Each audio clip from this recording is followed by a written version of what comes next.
এই যে এই মহাশয় আমরা যা খাবো সব খাবে। এই হাঁড়িটা আমি এখানে দুধ চিতই পিঠা খাইছিলাম। ওই প্লেট চেটে উঠে আমি একটু ওর জন্য রাখছি, ও খাইতে চায় তাই। পিঠাটা খাইছে, এখন চেটে পুটে একদম সাদা করে দিছে আমার প্লেট। হানি, মজা লাগছে?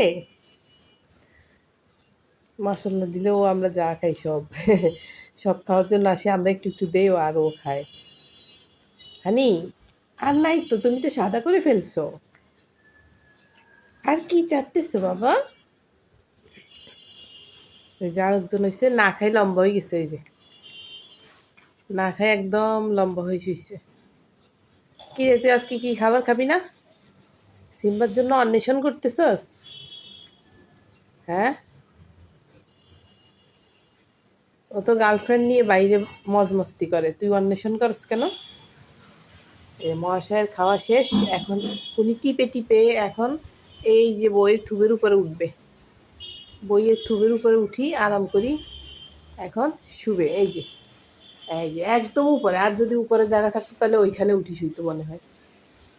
মহাশয়, আপনি খাওয়া দাওয়া শেষ, এখন এখানে উঠছেন কেন বইয়ের স্তূপের মধ্যে? এটা তো মনে হয় বইয়ের ইয়া না, টেবিল না বই রাখার, এটা হচ্ছে ইয়া লাইব্রেরি। লাইব্রেরির মধ্যে উঠছেন? হুম, না, এখন পেট শান্তি তো মনও শান্তি, এখন ঘুমাই থাকবে। ওনার গ্যা গু কথা বলবে না এখন আর।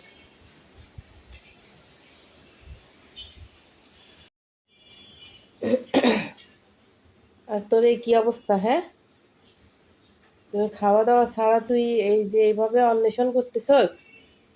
ওর কি কিছু হচ্ছে না তোর হবে? হুম, আমায়রা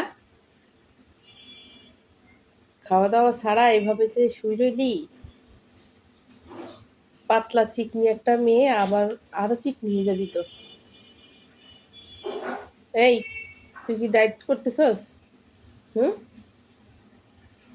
চিকনি আমু, এ আমু, কোন দিকে তাকাইছে? দেখ, হানির দিকে তাকাইছে। হানিটাকে দেখতেই পারে না।